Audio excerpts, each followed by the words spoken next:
Fallout from tax reform continues. Nikki Haley is my spirit animal at the UN. Plus, Hollywood actually did something right.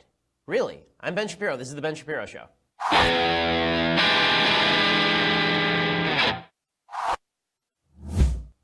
Oakley dokley, so much to get through.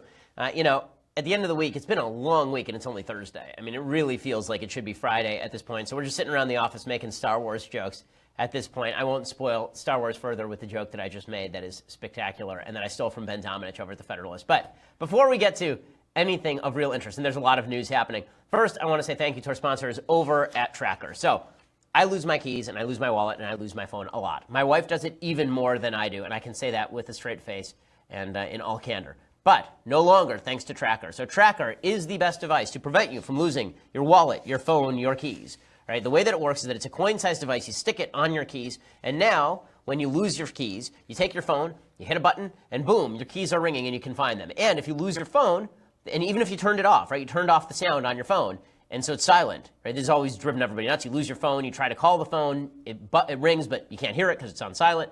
Well, now, when you have Tracker, then all you have to do is hit the button, and boom, your phone rings right through it. Tracker.com is the best, lightest Bluetooth tracking device on the market. You put the Tracker Pixel on whatever you tend to lose, and it is small enough to fit anywhere. You can track your item even if it's miles away, because every Tracker user is also part of the largest crowd locate network in the world. It's like Waze, except for finding your stuff. And they have a 30-day money-back guarantee, which means that you really don't have anything to lose. It makes a great gift. It is a very useful gift for the holiday season. So during this holiday season, save 20% off your order when you go to thetracker.com/Shapiro. That's thetracker.com/Shapiro. And you get 20% off thetracker.com/Shapiro. And you get 20% off. Use the /Ben so they know that we sent you as well, and make your life easier and less frustrating. Okay, so we begin today. I'll do taxes in a second. I'm going to begin today instead with the UN. So the UN right now, as we speak, is voting on whether to condemn the United States for moving its embassy to Jerusalem, to which we should say, F off. Who cares what you have to say? Why do I possibly care what Venezuela, where its citizens are eating dogs, have to say about where we put our embassy? Why would I care about the Organization of Islamic Countries, 57 Islamic countries who hate Jews? Why would I possibly care what they have to say about whether Jerusalem should be Jewish territory? Why in the world would I have to care about that? Yet somehow we're supposed to care about this. We're supposed to care deeply that the UN, which is basically Mos Eisley, okay, you will never find a more wretched hive of scum and villainy than the United Nations General Assembly. I hate the United Nations so much that while I'm against the use of eminent domain to hand over to private businesses because I think that that's illegal, I would be willing to make an exception if President Trump wanted to use eminent domain to bulldoze the UN and build a Trump Tower on top of it. I'd be fine with that. In fact, I think the best use of the UN would be throw out all the diplomats and use it as an asylum housing project for all of the people who have to run from the garbage countries that occupy the UN. The UN is an awful institution. It has done literally nothing good since basically inception, except for voting for the establishment of the State of Israel. Name the good things the UN has done. I'll wait. Okay, then the UN is a terrible organization, and it is a wildly anti-Semitic organization. Is it a shock that they're trying to pass another assembly resolution against Israel? Is that a shock? Let me explain to you why this is not a particular shock. I begin with a few statistics. So, for all those people who are like, well, the UN, that center of moral gravitas, when they come after Israel, that really means something. No, it doesn't mean anything. It doesn't mean anything. Here are some statistics for you. How much does the United Nations hate Israel? There are 193 countries in the UN. More than a quarter of them are Muslim countries who hate Israel. And then you haven't even gotten started with the Europeans. Okay, Jews ain't exactly popular in Europe, as demonstrated by Exhibit A, the Holocaust. So things have not gone well for Jews in Europe historically. Here's how the UN has voted with regard to Israel, a country full of Jews. Okay, UN Human Rights Council, which is supposed to be there to, promulgate human rights. You might think that they would have some resolutions against China for being a repressive communist country that forces abortions on its citizens. Or maybe against North Korea, a giant prison state, a giant gulag. Or maybe against Venezuela, an oil-rich petro-oligarchy that has been using its oil to prop up its leadership while simultaneously forcing its citizens to shoot animals to eat in the streets. You might think that the UN Human Rights Council might have some things to say about that. Well, nah. From its creation in June 2006 through June 2016, a full decade, the UN Human Rights Council has adopted 135 resolutions criticizing countries. This is thanks to UNWatch.org. They've adopted 135 resolutions criticizing countries, 135. How many of them were against Israel? One country. 68. 68. Literally half of all UN resolutions at the Human Rights Council criticizing a country have been directed not against North Korea, not against Iran, not against Saudi Arabia, not against Egypt, not against China, not against Venezuela, not against Cuba, against Israel, the only democratic free country in the Middle East. Half of them. Okay, the UN General Assembly, as I say, the Star Wars cantina of garbage, of human debris. Okay, from 2012 through 2015, the UN General Assembly has adopted 97 resolutions criticizing countries. How many of those were against Israel? Does anyone have a wild guess? I'm taking guesses. Jonathan, how many of the UNGA has adopted 97 resolutions criticizing countries? How many of those have been against Israel specifically? 83 of the 97. 83 of 97 resolutions criticizing any country are directed against Israel. How about the UNESCO, the UN Educational, Scientific, and Cultural Organization? They're there for education and health. They're there to inform people. Did they have any resolutions criticizing Hamas for literally using UN schools as launching pads for rockets during the Gaza war? No, but they do have 10 resolutions a year. They adopt around 10 resolutions a year.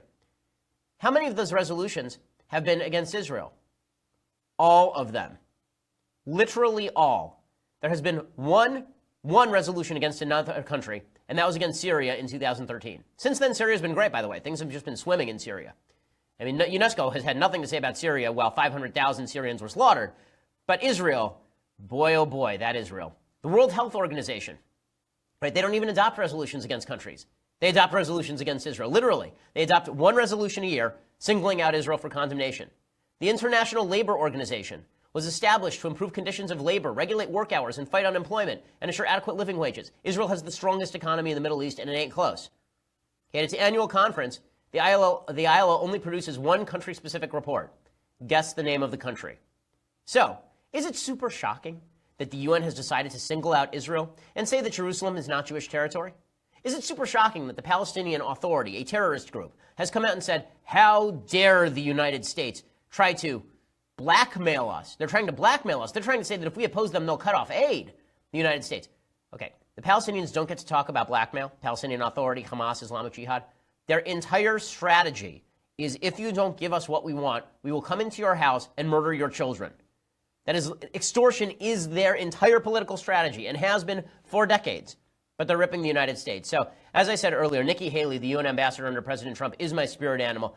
President Trump led off this UN thing by saying himself, listen, if they want to oppose us at the UN, we'll just cut their funding, right? We'll just cut their funding. This would be take hundreds of millions of dollars and even billions of dollars, and then they vote against us. Well, we're watching those votes. Let them vote against us. We'll save a lot. We don't care. Love it. Love it. Yes. Okay, this is the Trump who in 2011 I thought maybe he'd be a good president. This is not just good Trump. This is not just great Trump. This is exhilarating Trump. Okay, this is fantastic Trump. The big FU to all these countries who take our money and then use it for terrorism. And he says, fine, you want to vote against us? We'll just cut off your money. How's that? How you like that? How you like them apples? Love it. And then Nikki Haley goes full-bore Gene Kirkpatrick at the UN. And it is fantastic. Nikki Haley, you can see I don't know whether to say that I have Haley-esque rage or she has Shapiro-esque rage. But whatever it is, we have mind merged here. Nikki Haley is now at the UN, not Nikki Haley all the time, but Nikki Haley at the UN, at the General Assembly. This is my spirit animal right here. The United States will remember this day in which it was singled out for attack in the General Assembly for the very act of exercising our right as a sovereign nation. We will remember it when we are called upon to once again make the world's largest contribution to the United Nations. And we will remember it when so many countries come calling on us, as they so often do, to pay even more and to use our influence for their benefit. America will put our embassy in Jerusalem. That is what the American people want us to do. And it is the right thing to do. Yes. Yes. Okay, this is correct. Why we even spend a dime at this defunct, pathetic institution is beyond me. We should just bulldoze the damn place, and we should make all these jackasses pay their parking tickets. We should make all these diplomats who have been out there raping people and they have diplomatic immunity. We should drag them into court. Like, enough of this nonsense. Okay, the UN is a garbage institution. It's been a garbage institution for quite a while. Okay, in a second, I am going to discuss the Trump tax plan and the fallout. It's been a very good week for Team Trump. Very good week for Team Trump. But first, I want to say thank you to our sponsors over at Quip. So, if you are at all concerned about your health, then you should be concerned also about your dental health. Because one thing that we know is that dental health is actually linked to things like heart health. And one thing that everybody does wrong is brushing their teeth. People brush their teeth wrong. You know that an electric toothbrush does a lot more for you than a manual toothbrush. Well, Quip is the ultimate in electric toothbrushes. It's the new electric toothbrush that packs just the right amount of vibration into an ultra-slim design, guiding pulses to simplify better brushing. It's a fraction of the cost of bulkier brushes. It comes with a mount. It goes right on your mirror. It also offers an optional subscription plan. So the new brush heads will arrive on a dentist-recommended 3-month schedule for just $5, including free shipping worldwide. That, I think, is a fantastic idea, because even if you buy an electric toothbrush that's more expensive, you don't have to worry about when you go out and you buy the new brush heads or when you replace them. If you get on the Quip schedule, the new brush head arrives exactly when it's supposed to. You just replace it, and you don't have to think about it anymore. Quip is the ideal size and price to give anyone on your holiday list, on your Christmas list. You can even include the automatic brush head deliveries for a year to ensure your gift keeps on giving until the next holiday. It's featured in pretty much every gift guide. It's featured in Forbes. It's featured in Men's Health. It's featured in even GQ. It's backed by a network of over 10,000 dental professionals, including dentists, hygienists, and dental students. Quip starts at just $25, and right now, when you go to getquip.com/Shapiro, you get your first refill pack free with a Quip electric toothbrush. That's your first refill pack free at getquip.com/Shapiro. Getquip.com/Shapiro. Again, it's just $25 to start, and you get your first refill pack free. getquip.com/Shapiro. Make your dental health better. Use that Shapiro, the /Shapiro, so they know that we sent you. Okay, so the Democrats have been struggling ardently to figure out exactly how to counter President Trump's tax reform bill. What exactly do they do? How exactly can they counter this? And they've been having a really rough time of it, because it turns out that the tax bill actually gives a tax break to pretty much everybody. That the tax bill is going to be good for the economy, that it's not going to harm the economy. The real only point of pushback on the tax bill comes from some conservatives who are deficit hawks like Kevin Williamson, who says, listen, at some point we're going to have to get our spending under control.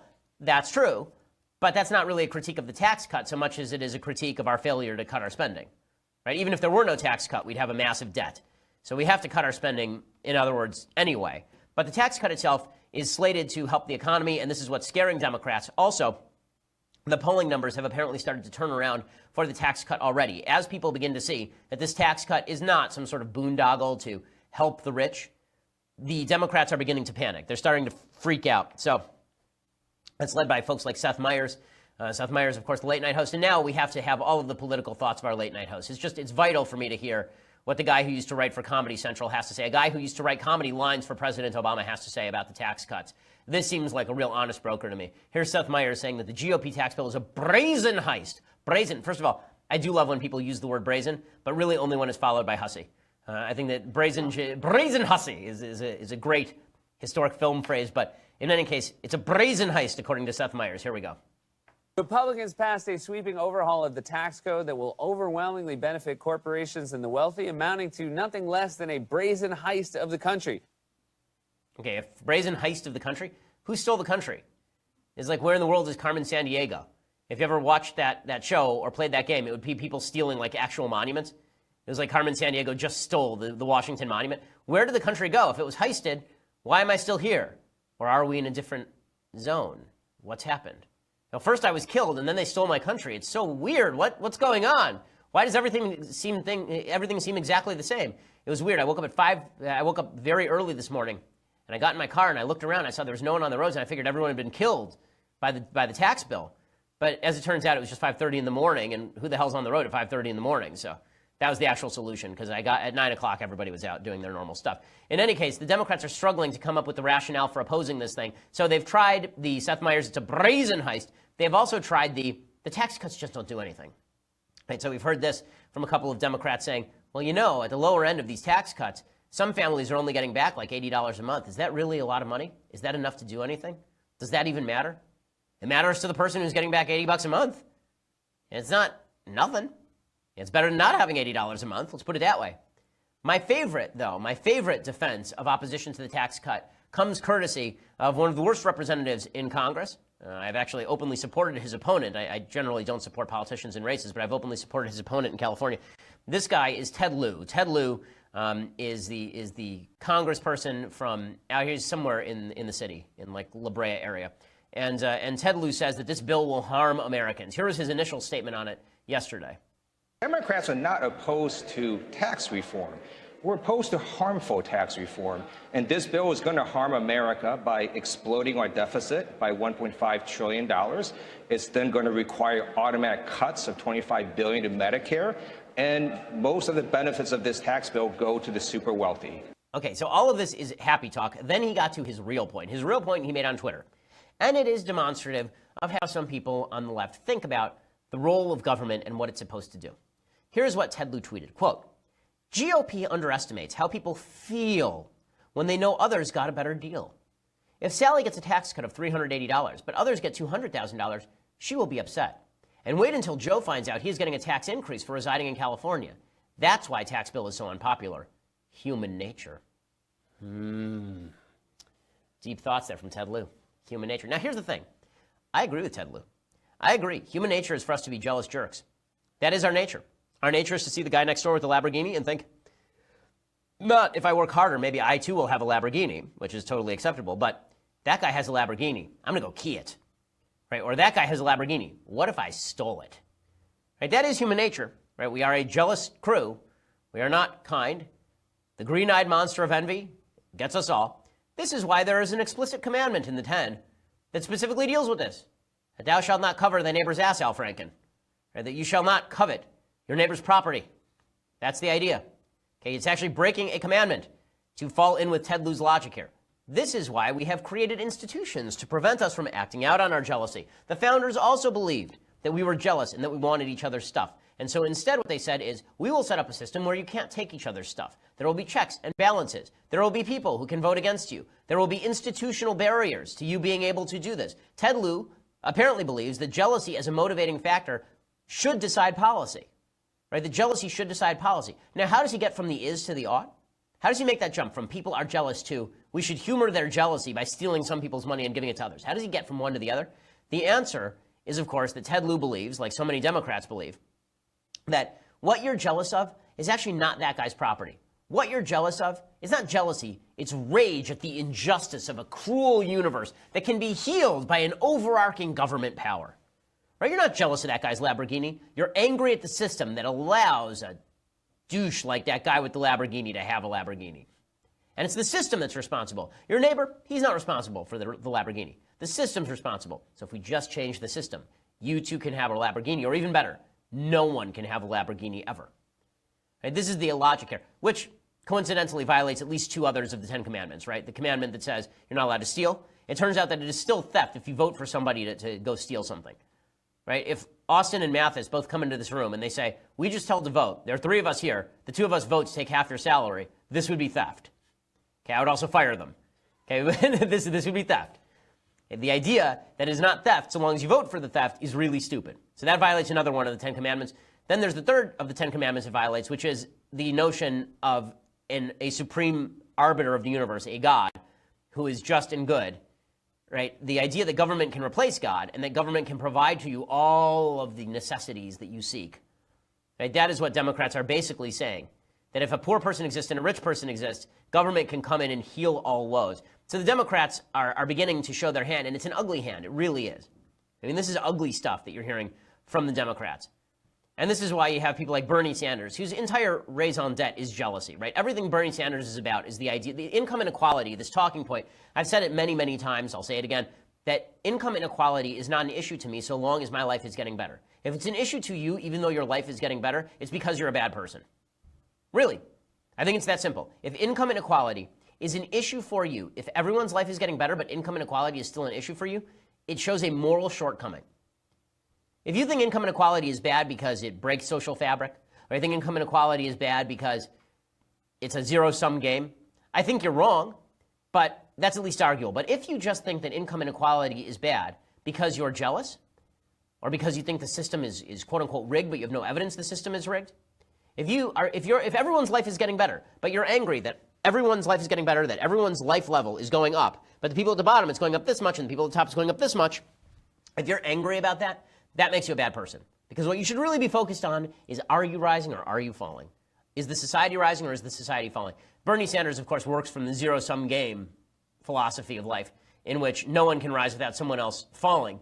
So, you know, somebody apparently in New Guinea had to pay for Bernie Sanders' second lake house. In any case, here is Bernie Sanders saying that the fact is that we need revenge. I would like pudding. I will stand on the barricades with my pudding. I will stand there with my vanilla pudding. That is the flavor that I prefer after a year of doing Bernie Sanders impressions. I can tell you, vanilla pudding is my flavor.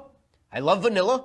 I am lukewarm on chocolate, and caramel tastes like dog crap. But the pudding I enjoy is vanilla pudding. I will stand upon the barricades like the people in Les Mis, which is not coincidentally also my favorite musical, except for the God Pots. And I will tell you that we need revenge. Revenge on Trump, and I will lead it. I will use my walker, and I will walk over to the White House, and I will beat him with the tennis ball end of my walker. Bernie Sanders, go. This whole policy is based on the fraudulent theory of trickle-down economics. And that is, if you give huge tax breaks to large corporations and the wealthy, somehow the middle class and working families benefit. Problem is, that theory has never worked. It didn't work under Reagan. It didn't work under George W. Bush. It didn't work recently in the state of Kansas. Okay, so tax cuts do work, and I will explain why in just a second. And I will show you how the Democrats are making complete fools of themselves. But first, I want to say thank you to our sponsors over at Saucy. So, normally, at this time, I talk about why you might want to get drunk out of despair. But now you might just want to get drunk out of happiness. Or you just might want to drink out of happiness. You might want to enjoy your life a little bit more with some excellent spirits. And that is where your friends at Saucy come in. It is the alcohol delivery app. They deliver your favorite wine, beer, and liquor right to your door on demand. It is the Lyft or Uber for alcohol. My wife and I used this the other day. We were having a party. Yes, believe it or not, despite my constant refrain that we do not have friends, we actually do.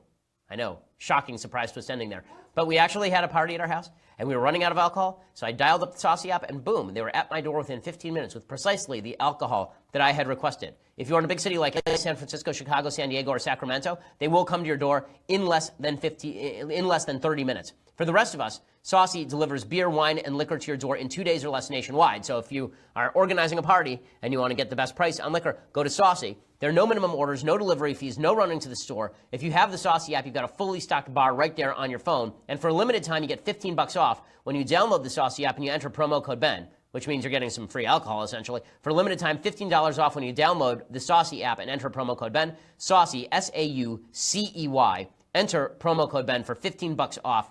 Again, use that promo code BEN also so that they know that we sent you. Saucy's great. It will make your life more enjoyable, and there's a lot to celebrate this holiday season. Okay, so the Democrats have been claiming, without any evidence to support it really, that somehow this is going to hurt the middle class, that corporations don't actually spend the money on people, that somehow the corporations just sock it away in their Scrooge McDuck money bins, and every evening they go swimming in the coins. The physics of that I always found puzzling, by the way. I'm not sure how Scrooge McDuck was actually able to penetrate the metal of the coins. He was always able to sort of jump between the coins, but I get the feeling that if you tried to jump into a pile of coins, you'd really hurt yourself in a severe way. In any case, that's beside the point. The actual point that I did want to make is that the Democrats are claiming that this tax cut will be wildly ineffective, that corporations have no intention of helping you. They have no intention of helping you at all.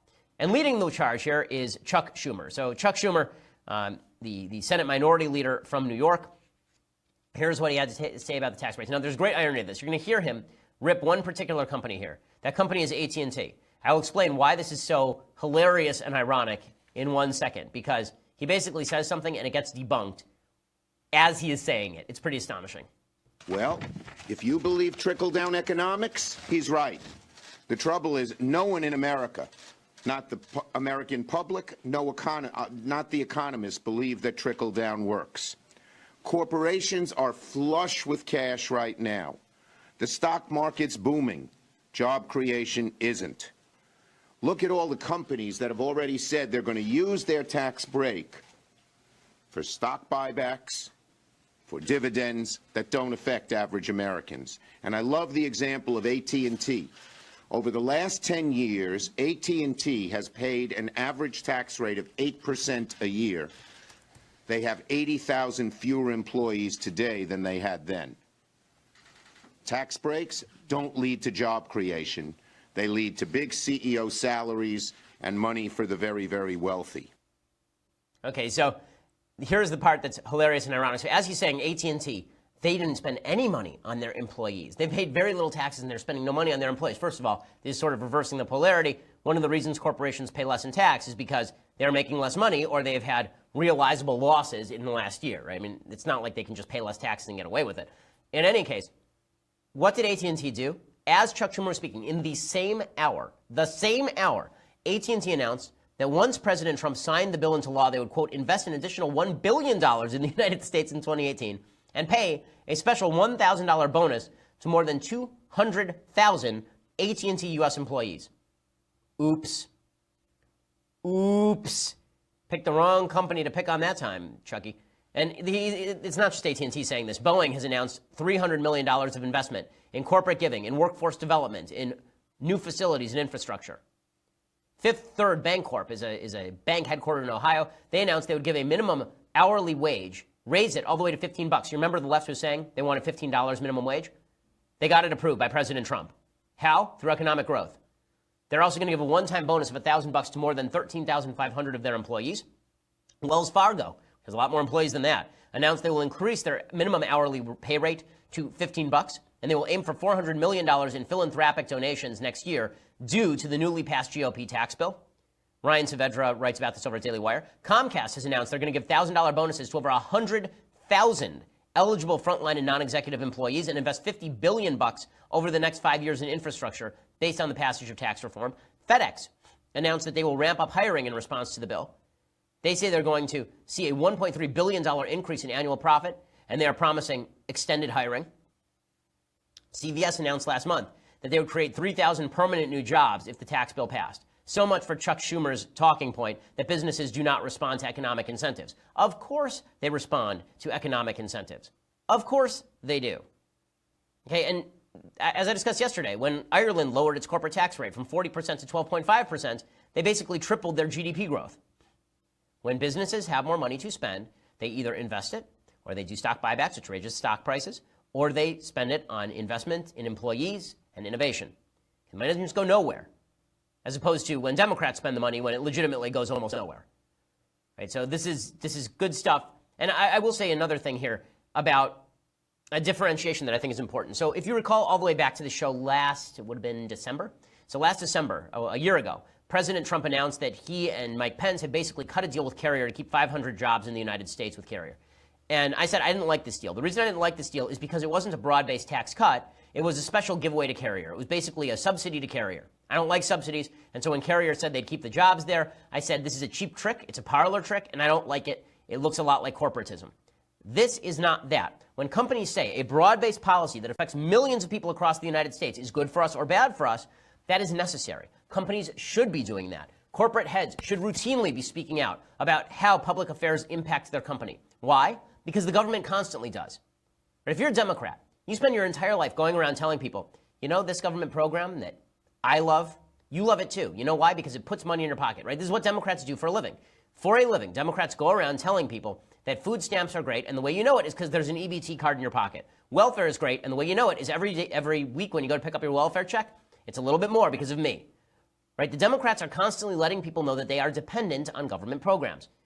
Capitalists don't tend to spend a lot of time letting people know that they are reliant on capitalism. I don't run around the office telling people around the office, guys, you know what? You are reliant on me for your hiring, but not only that, you're reliant on the capitalist system. You're reliant on free market enterprise for your continuation of your employment. Because that would make me a jerk. Like, we're kind of polite. We don't go around saying these sorts of things. But they are true. Okay, my employees will have a better year because there were corporate tax cuts. Maybe not in California, but overall, there will be a better year for us as a company because of these corporate tax cuts. The rate just went from 35% to 21%. That's a massive decrease. Okay, and people should be telling their employees this. The reason they should be telling their employees this is because otherwise, the Democrats have a stake in basically suggesting that employees and employers are on two sides of the ledger. They're not related. That you can damage the employer without harming the employee. That's not true. When you raise taxes, it harms the employee. And when you lower taxes, it helps the employee. And this is what we've seen. You know, President Trump deserves a moment in the sun to celebrate, and thus he did. So he came out yesterday and he said, hey, it's a lot of fun when you win. Can't argue with that. This is clip 2. Paul Ryan and Mitch, it was a little team. We just got together and we would work very hard, didn't we, huh? It seems like it was a lot of fun. It's always a lot of fun when you win. If you work hard and lose, that's not acceptable. Okay, and I do love the rabid laughter in the background from the vice president and from all of the assembled. Now, one of the things that I think Republicans have learned is sort of how to play with Trump. And the way that you play with Trump is by basically laughing at all his jokes and telling him he's the best. If that's what it takes to get some good policy, I can live with that. I mean, is it sycophantic? Is it ridiculous the president is this way? Yes, but hey, the policy over the last 3 weeks has been pretty good. Okay, now, in a second, I'm going to explain something that Trump said that is not true about this bill. And then I want to get back to some of the Democratic reactions to all of this, because some of the Democratic reactions are truly astonishing. So let's start with something President Trump said about Obamacare. So when it comes to this bill, one of the things that the bill does is it repeals the individual mandate. As I explained yesterday, the repeal of the individual mandate does not mean Obamacare has been repealed. It has not. You are not forced to buy an insurance program now, but insurance companies are still forced to cover pre-existing conditions. There are still all sorts of cost caps on what insurance companies can do. There are still heavy regulations on insurance companies across the country, which is one of the reasons why cutting the insurance mandate, the individual mandate, may result in higher prices in the individual insurance market. Because if you're forcing a bunch of healthy people, young healthy people, to buy insurance in order to cover the cost for older non-healthy people, and then you take all the young people out of the system, the costs rise for the insurance companies. There are only two ways of filling that gap. One is to remove the regulations. That would be killing Obamacare, is killing the regulations. And the other way to do it would be to backfill that gap by basically signing subsidies to the insurance companies with government cash. Unfortunately, it looks like the Republicans have sided with the second way. They're looking at the Alexander Murray bill to do exactly that. That'd be Lamar Alexander and Patty Murray of the state of Washington, this bipartisan bill.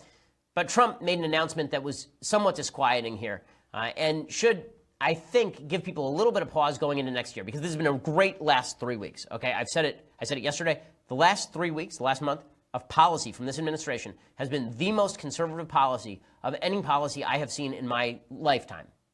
Now, granted, I don't remember the Reagan years particularly, but certainly in the last 33 years, I mean, as long as I've been alive, this is the most conservative policy that I've seen in the last 3 weeks ever, right? Much more conservative than anything George W. Bush did.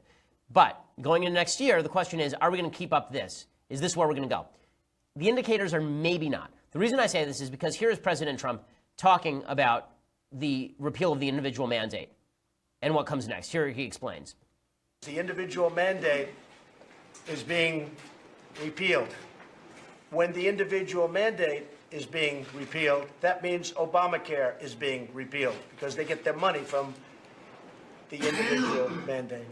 So the individual mandate is being repealed. So in this bill, not only do we have massive tax cuts and tax reform, we have essentially repealed Obamacare, and we'll come up with something that will be much better. Okay, that is not true. We have not essentially repealed Obamacare. We repealed a funding mechanism for the insurance companies, but all the regulations are still in place. Unless the Republicans remove those regulations, then they are basically enshrining a new government program. I mean, if they basically are just going to give giveaways to sick people who can't afford insurance, then that is a new government entitlement program. The problem with that is that you're not always talking about sick old people. Those people are covered by Medicare already. You're really talking about young people who should have bought insurance and didn't. If you want incentives for people to buy insurance, then there has to be a punishment, right? An incentive system is based on reward and punishment.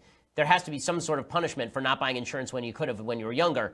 If you just pay for it, then there's no incentive. It's a pathway to a government-sponsored program. So I'm glad the individual mandate is gone, but it is not true that Obamacare itself has been taken apart. Now, the same thing is true with regard to DACA. You know, Mitch McConnell is smartly saying that the Republicans should wait on pushing deferred action for childhood arrivals. This would be the Obama executive amnesty that Trump revoked, but then asked Congress to pass again.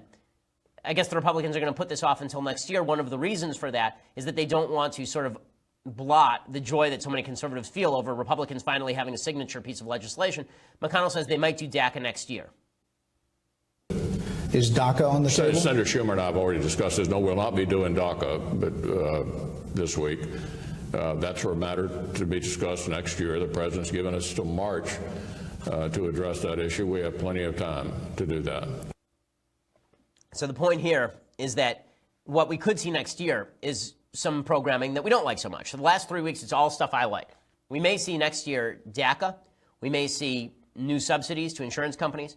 We may see this giant infrastructure package that Trump apparently still likes talking about. There are other priorities, right? There's welfare reform. That one's on the table. That would be a good one. I'd like to see President Trump pursue that. He's talked about adding more work requirements for welfare. This makes perfect sense to me. He's also talked about maybe restructuring some forms of food stamps in some ways. Again, entitlement programs need to be reformed. The major reforms that need to take place are really the reforms that are happening in areas that he's not going to touch: Medicare, Medicaid, Social Security. That's the vast majority of the American federal budget. That's the stuff no one is willing to touch. We'll see where the agenda goes from here. But I was talking with a member of the Trump administration last night. What I said is, I'm really hoping that this is the Trump administration turning the corner. If not, if this is just a high point, I'll celebrate the high point.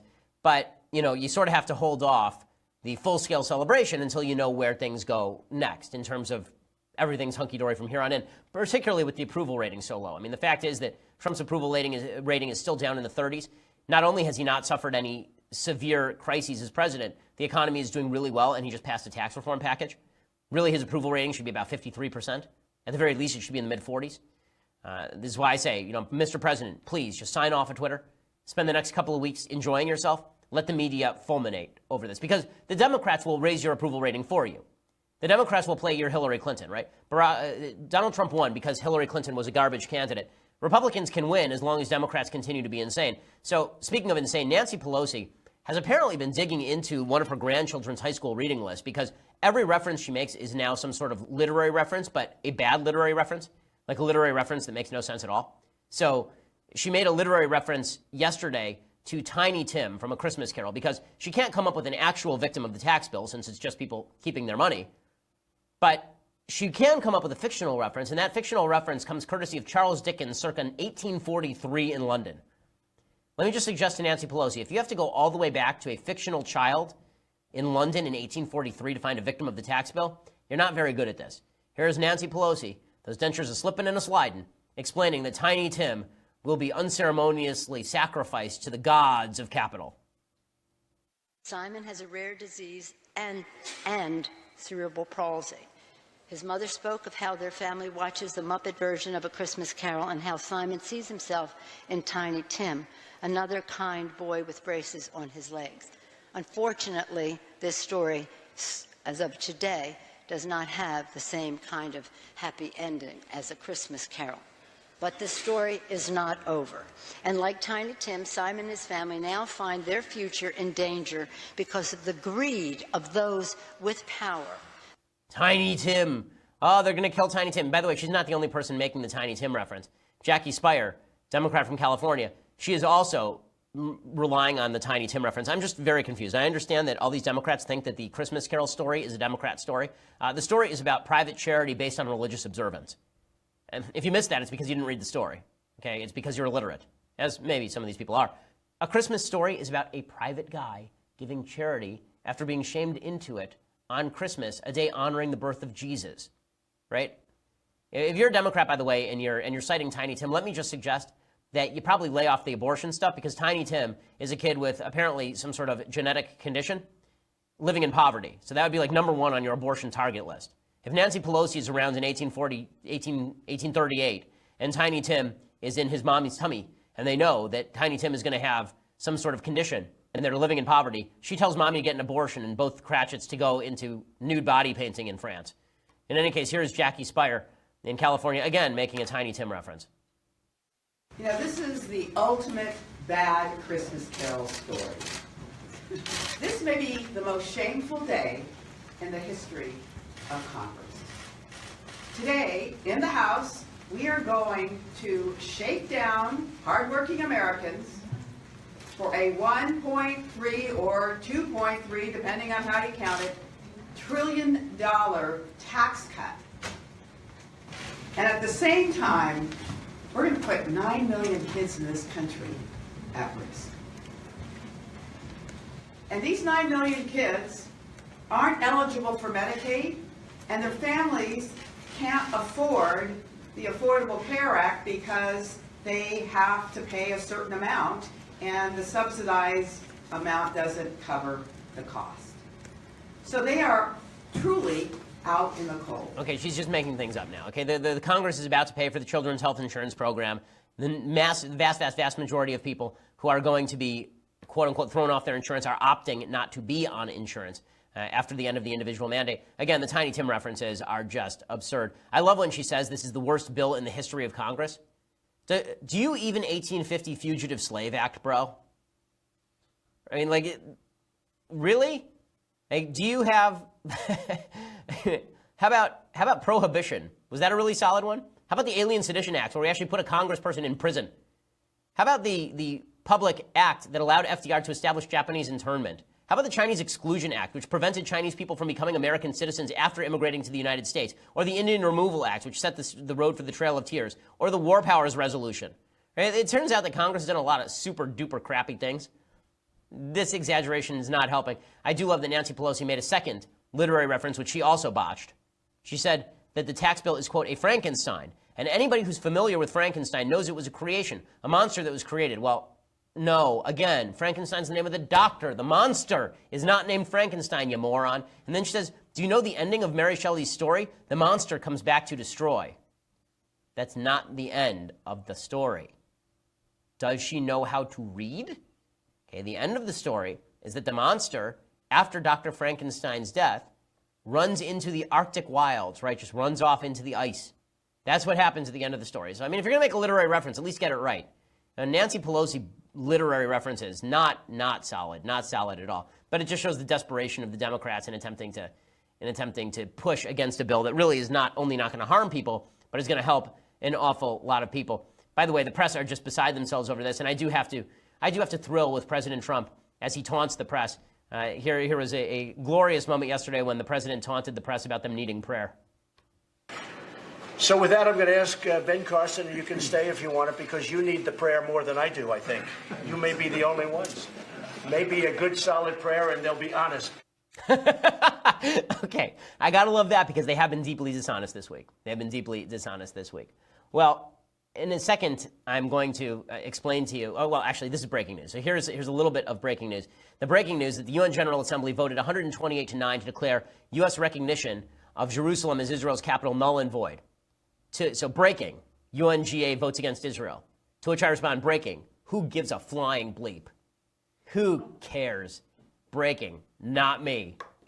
Just stupid. Okay, so in just a second, we're going to do some things I like and some things I hate, and we have some pretty good things I like and things I hate today for you. But first, you're going to have to go over to dailywire.com and become a subscriber. Yes, you. I'm talking to you. Okay? For $9.99 a month, you can get a subscription to Daily Wire, watch the rest of our show on video, and be part of the team. You can be part of our mailbag, which we do tomorrow. You can be part of Michael Knowles' mailbag. You can be part of Andrew Klavan's mailbag. You can view all of our magical content that we create and be part of the Shapiro store when it eventually debuts in 2037. It's actually coming much sooner than that, I think. In any case, you get all of those things, plus when you get the annual subscription, these all make great Christmas gifts, by the way. And I can say Christmas gifts because Hanukkah's over now. So if you miss Hanukkah too late, you're screwed. But for Christmas, it's a great gift. You can, for an annual subscription, you get all of those things, plus the ever fantastic, ever glorious, unsurpassed, often imitated, never duplicated, leftist tears, hot or cold tumbler, the greatest in all beverage vessels. This will make your blood run warm in the winter chill. It's the best thing that ever was. People tweet about it. People love it. People live it.